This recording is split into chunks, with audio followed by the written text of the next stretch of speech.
Around the world, Special Operations units are trained to go beyond the capabilities of conventional forces to perform complex missions. Despite how capable and effective they are, some units take Special Operations to the next level. These units, often referred to as Tier 1 units, are the elite of the elite. They are the units many operators aspire to be in, with the highest selection requirements. Most only accept the top operators from the Special Operations units in their entire countries, because they're often tasked with the most critical national security missions and are expected to operate in smaller, better equipped teams with greater autonomy and a higher operational tempo. With so many Tier 1 units around the world, we will examine hardened and experienced units from the United States, Israel, United Kingdom, Canada, Australia, Poland, Germany, and France. It's an arena of elite operators, covert ops, and spine-chilling missions. What sets them apart? What's their background? How does their training and selection differ? And most importantly, what makes each one of them unique? We're going to answer all of those questions for you and much more. This is Tier 1 units from around the world. Tier 1 units recruit individuals who are not only physically strong, but mentally powerful. They need resilience, problem-solving skills, and an extraordinary ability to work seamlessly as parts of a unit, especially under extreme stress. After all, they will have to make critical decisions on the ground without attracting attention. Tier 1 operators undergo rigorous and specialized training that goes beyond the standard. It is designed to push individuals to their limits and beyond, ensuring that only the most capable and resilient candidates become their members. These communities don't hand out awards for participation.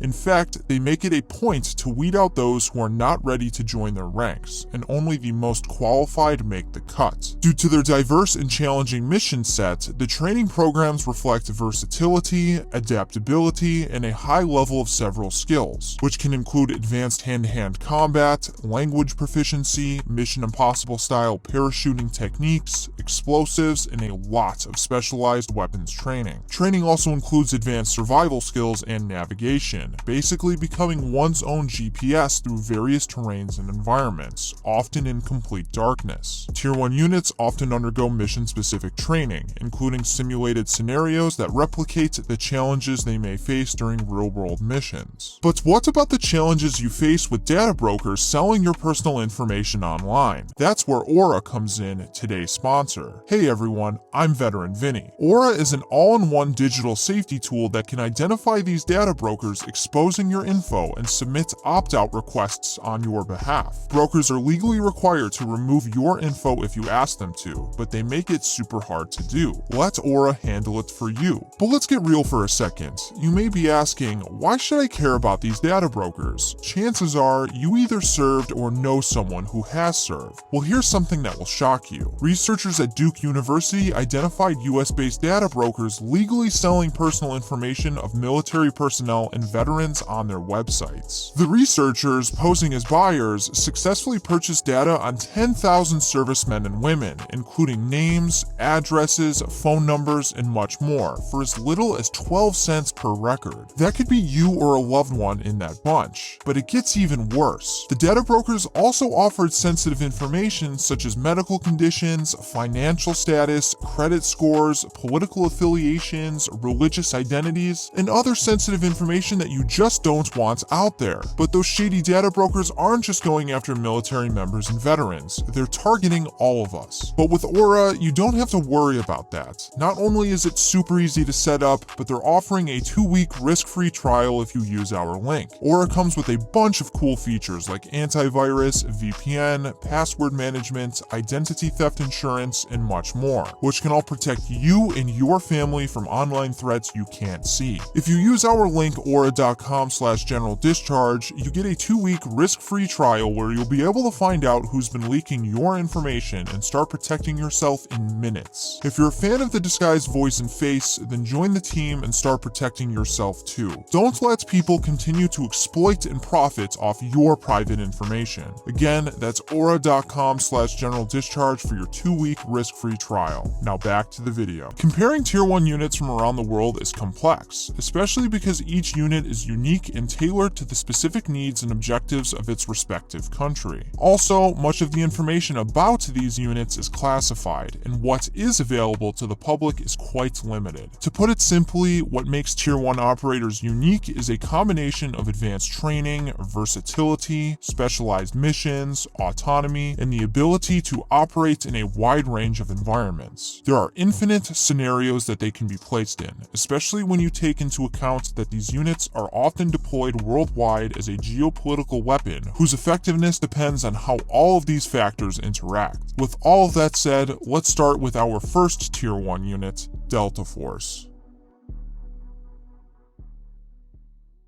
Delta Force is one of the United States' most well-known Tier 1 units. Their motto is Sine Pari, which means without equal. Delta Force is an elite group that specializes in counterterrorism with a legendary mission success rate. It was formed by the United States in the late 1970s, created in response to the increasing threat of terrorism, and inspired by the success of the British Special Air Service. Delta Force's first major mission was Operation Eagle Claw in April 1980, which was a rescue mission of American hostages in Iran. Despite the mission failing, important lessons were learned that led to increased funding and support, evolving and expanding the unit's capabilities to the point that over the next 2 decades, Delta Force not only demonstrated its effectiveness over and over again, but became the new benchmark for special operations all over the world. Its focus has been on counterterrorism, hostage rescue, and direct action missions, but they are incredibly versatile. Delta Force often operates as part of a joint task force alongside other U.S. Special Operations units, such as the Navy SEALs and the 75th Ranger Regiment. It has also participated in various multinational operations and worked closely with Special Operations units from other countries. Delta Force is unique in that it recruits from every branch of the U.S. military, unlike other U.S. Tier 1 units. The candidates undergo a secretive and intense selection and training process that is constantly changing,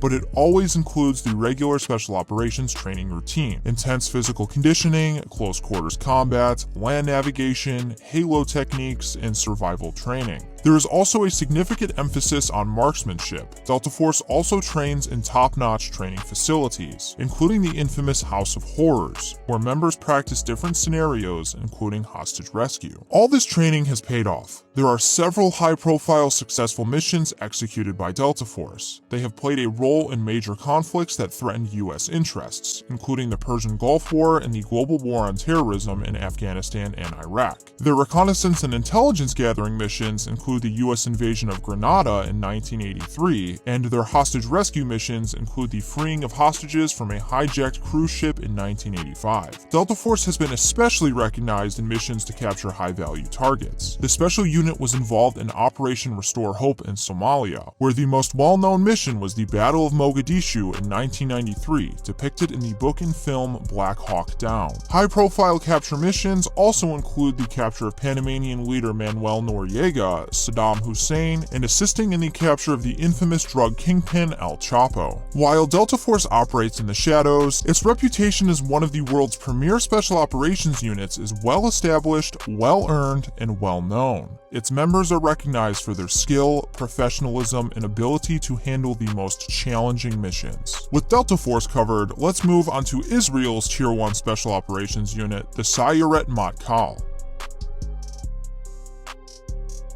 The General Staff Reconnaissance Unit, or Sayeret Matkal, is the main Tier 1 unit of the Israel Defense Forces, also known as the Unit. Like other units, it was modeled after the British Special Air Service, to the point where they borrowed their motto, "Who dares wins." It was established in 1957 to conduct deep reconnaissance missions behind enemy lines. During the first decades, Sayeret Matkal focused on intelligence gathering and covert operations, including gathering information about neighboring Arab states. The unit has also played a crucial role in the Israel Defense Forces, or IDF for short, and has evolved into a multifaceted special operations unit with expertise in counterterrorism, intelligence gathering, and other specialized operations. It is a critical asset for the Israeli military. As with every other special operations unit, the Sayeret Matkal has a demanding selection process. Twice a year, it holds a notoriously grueling selection, similar to the Navy SEALs Hell Week, where recruits last several several sleepless days. Those who make it go to an almost endless 20-month training plan, with a heavy emphasis on small arms, camouflage, reconnaissance, and other skills important for survival behind enemy lines. Training also focuses on counterterrorism, and they also conduct long-range solo navigation exercises, and some basic knowledge for those who are about to become an elite member of an elite army in a country constantly threatened and surrounded by enemies. From the first major engagements of the IDF, the unit has played a crucial role. The Sayeret Matkal was a fundamental piece of Israel's victory in the Six-Day War, executing successful operations in the Sinai Peninsula, the Golan Heights, and the West Bank.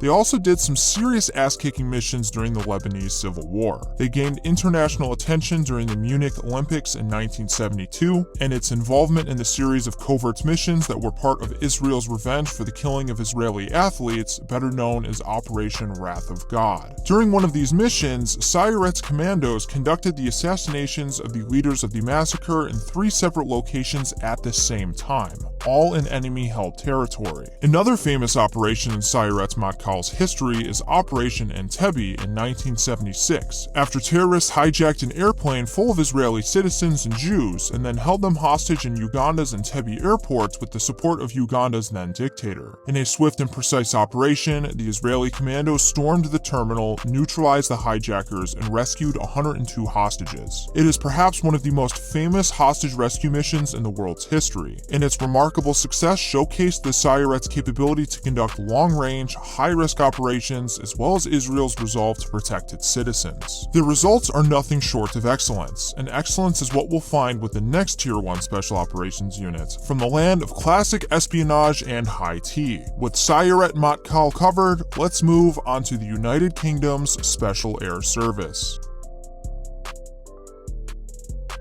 The Special Air Service is known by their countrymen as the Regiment. They are renowned for their creativity, adaptability, and wicked wit. Their clever tactics and legendary plans inspired most special operations units from around the world to be modeled after them. It is no secret that several Tier 1 units around the world, including Delta Force, have acknowledged this common legacy. Experts in counterterrorism and versatility, this military legend is willing to do whatever it takes for king and country, and has a long history to prove it. Founded during World War II, the SAS is one of the oldest and most renowned Tier 1 units. The SAS initially conducted reconnaissance and sabotage missions against German and Italian forces in North Africa. The unit earned a formidable reputation for its hit-and-run tactics and ability to operate deep behind enemy lines. The SAS expanded and eventually held operations in Italy and France, playing a significant role in the Allied invasion of France. After the war ended, the SAS earned its continued relevance by playing crucial roles in different conflicts like the Northern Ireland Troubles, the Falklands War, and the Gulf War. The SAS is well known for a broad range of capabilities, including counterterrorism, special reconnaissance, and unconventional warfare, among others. For example, the SAS is surprisingly good at jungle warfare, despite the fact that the UK has no jungles whatsoever. They also specialize in environments that deal with mountain warfare and cold weather operations, and have a boat troop to operate in maritime environments. In fact, sea navigation is important for the SAS, Britain being an island and all. The British SAS selection and training processes evolved to meet the changing nature of modern warfare and security challenges. The selection process lasts for several weeks and takes place in the mountainous regions of the Brecon Beacons in Wales and the Scottish Highlands. The candidates are given limited information and are intentionally sleep-deprived to evaluate their mental stress and performance under extreme fatigue. They also undergo individual and team-based exercises. Out of an average of 125 candidates, only 10 will be selected after the demanding training program,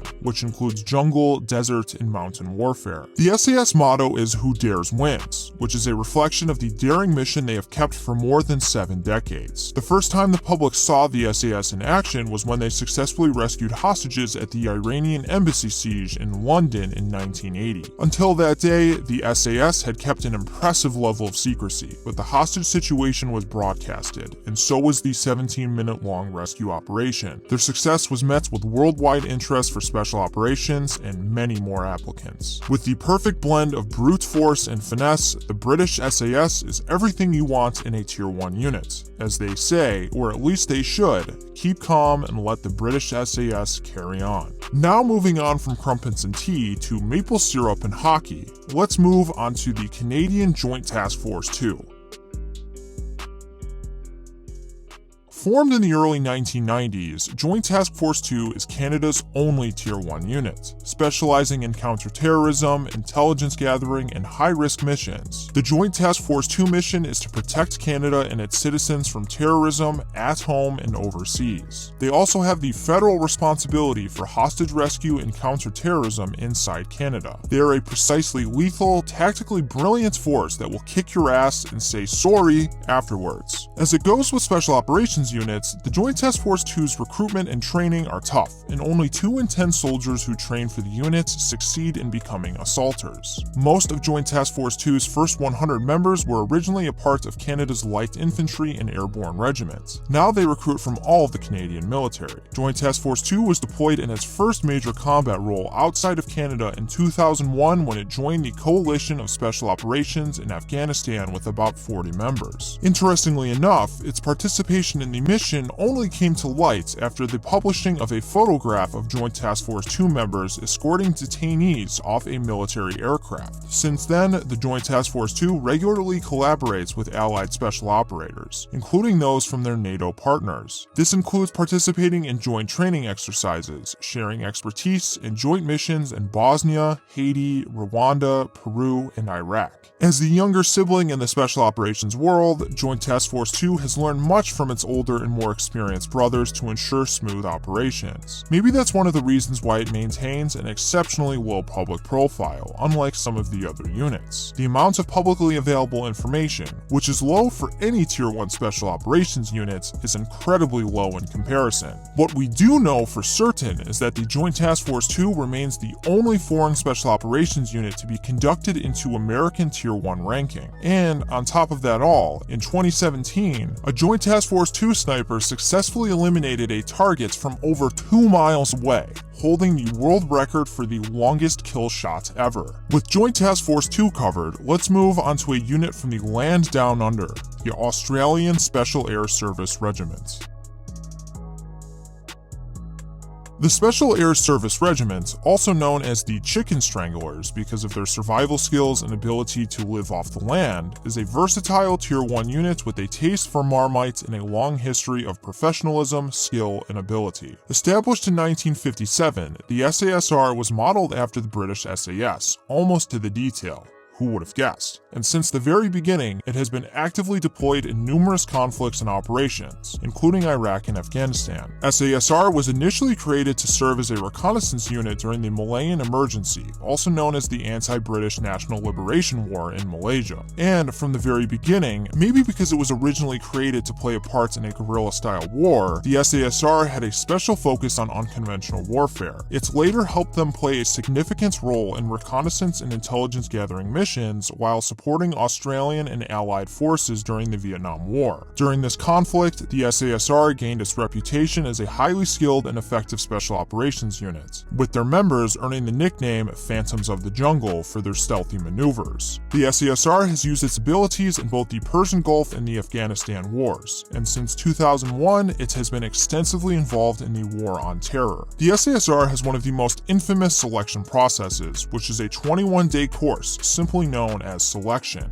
It consists of 3 weeks of near torture involving a series of challenges such as forced marches that include scaling almost impossible terrain with a full pack, navigation exercises, endurance tests, and psychological interviews. The course is designed to evaluate candidates' stamina, determination, intelligence, reliability, and self-discipline. Unlike the British SAS, whose selection is limited to only members of the Army, the SASR is open to all members of the Australian Defence Force. Additionally, because of their their location, they also include a deserts phase in their selection. SASR often cross-trains with other elite units, including the US Navy SEALs, Germany's GSG-9, and of course, the British SAS, with whom they keep a very close relationship. Due to the diverse nature of its operations and their environments, SASR members undergo cultural awareness training in order to operate effectively. SASR is also known for using specialized long-range patrol vehicles adapted for reconnaissance and special operations missions. To further distinguish themselves from their British counterparts, whose regiments are organized into 4 troops, the SASR squadrons are composed of just 3 troops: a boat troop, which specializes in maritime operations, an airborne troop, which specializes in advanced parachuting, and a ground troop, which specializes in jungle warfare and long-range deserts reconnaissance. SASR implements a rotating duty scheme where 2 squadrons do strategic reconnaissance work, while the 3rd one does counterterrorism. Every 12 months they rotate roles, and every 3rd year each squadron switches to a specific counter-terrorist regime of work and organization. This allows for more secrecy and keeps things interesting for their group members. They also have 2 tactical assault groups, East and West, and in 2005 they created a 4th SASR squadron, fully devoted to clandestine military intelligence. However, Squadron 4 is not publicly acknowledged by the Australian government. SASR remains a critical component of Australia's special operations capabilities, contributing to national security and global stability. After all, nobody wants to mess with the toughest of the land where everything is designed to kill you. The members of the next Tier 1 Special Operations Unit were raised on vodka, pierogies, and a wish for freedom.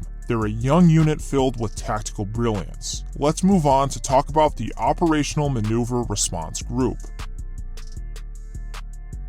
Formed in 1990, GROM stands for this, because we're not even going to try to pronounce that. GROM also translates to thunder in English. The name and logo reflect the unit's dynamic and powerful nature, symbolizing the force and impact it brings to special operations. GROM is the elite counterterrorism unit of the Polish Armed Forces. Following the success of its predecessor, the anti-terrorist Operation Team Alpha, and an attack on a Polish diplomat in Lebanon, the GROM unit was established to address the need for a specialized counterterrorism and special operations force. This is a necessity because when you check out the history of Poland and its many invaders, as well as their geographic location and importance to their allies, including NATO, responding to domestic threats and emergencies is a top priority. GROM got their initial training from the Brits and the Americans. They sent 13 soldiers to train in the Rocky Mountains in 1990 and got some valuable knowledge from the FBI, the CIA, and SEAL Team 6. Their combat experience, which has been gained in Haiti, the Balkans, Iraq, Afghanistan, and probably a few other places that we will not know about, at least for now, make GROM a young force to be reckoned with. GROM's selection process is known for its toughness. Candidates undergo rigorous physical and psychological assessments to determine their suitability for the unit. They starve, literally, to be chosen.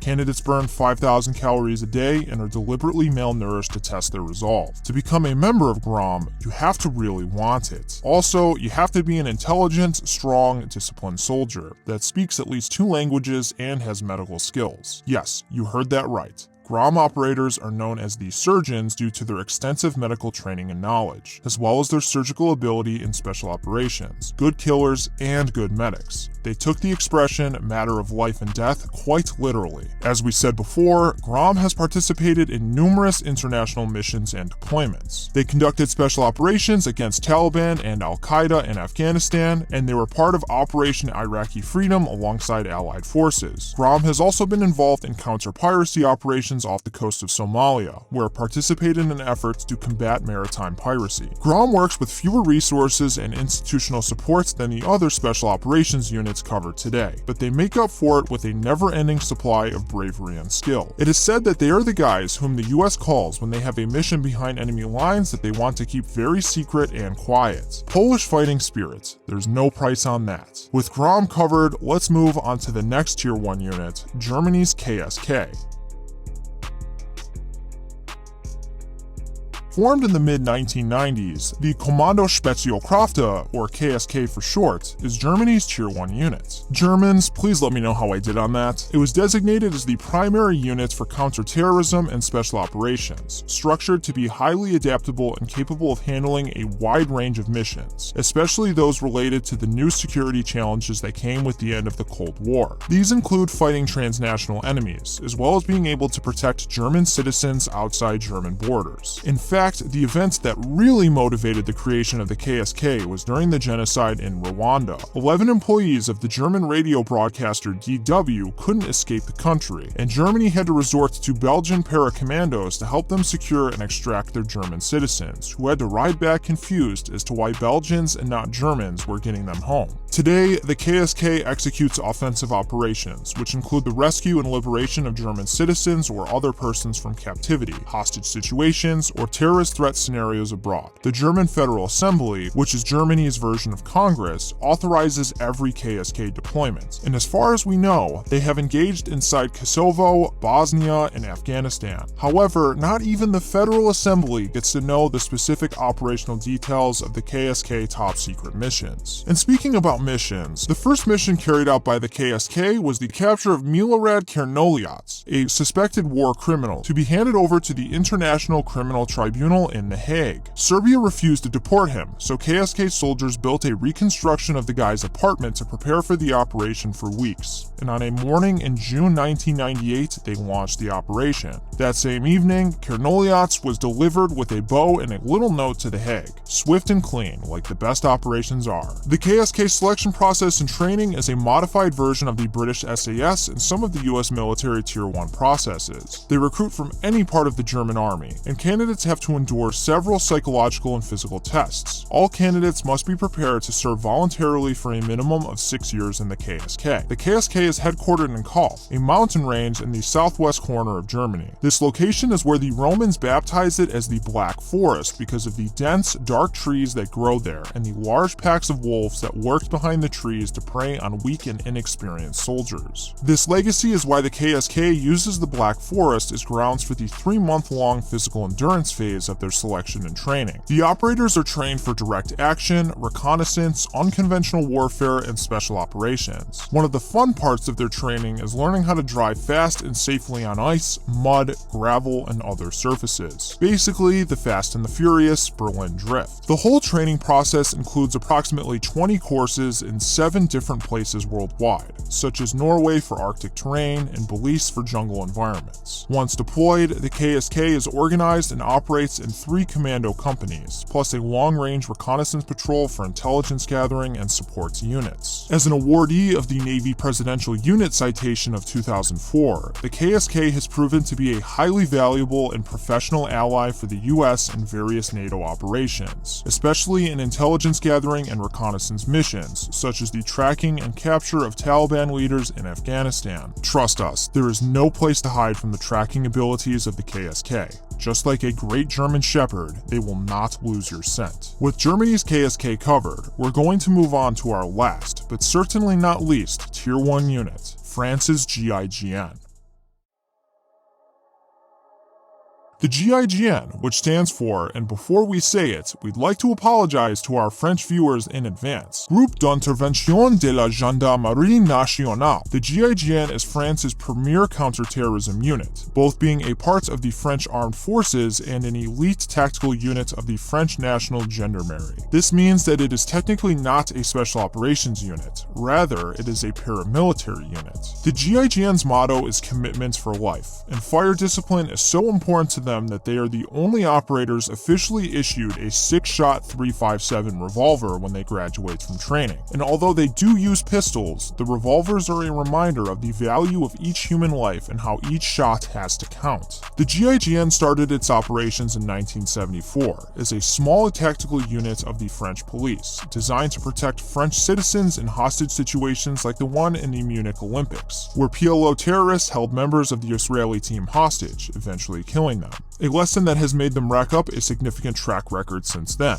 They have become the protagonists of some of the most renowned rescue missions in contemporary history, and with nearly 1,000 operators working both in France and its overseas territories. They are a specialized, well-oiled tour de force, with a background in nuclear, chemical, and biological threats, as well as complex hostage situations including boat and airplane hijackings. It was an operation involving an Air France plane that brought this shadow operating units to the global spotlight. On live TV in 1994, GIGN operatives rescued 229 passengers and neutralized all 5 hijackers, who were members of the armed Islamic group of Algeria. In more recent years, the GIGN has responded to some high-stakes, high-profile situations in Paris. For example, the terrorist attacks at the Charlie Hebdo headquarters in January 2015, where the GIGN ran a successful manhunt in the streets of the City of Light. At the end of that same year, the GIGN stormed and rescued hostages at the Bataclan Theater, a venue that held 1,500 attendants, stopping what could have become a massive massacre.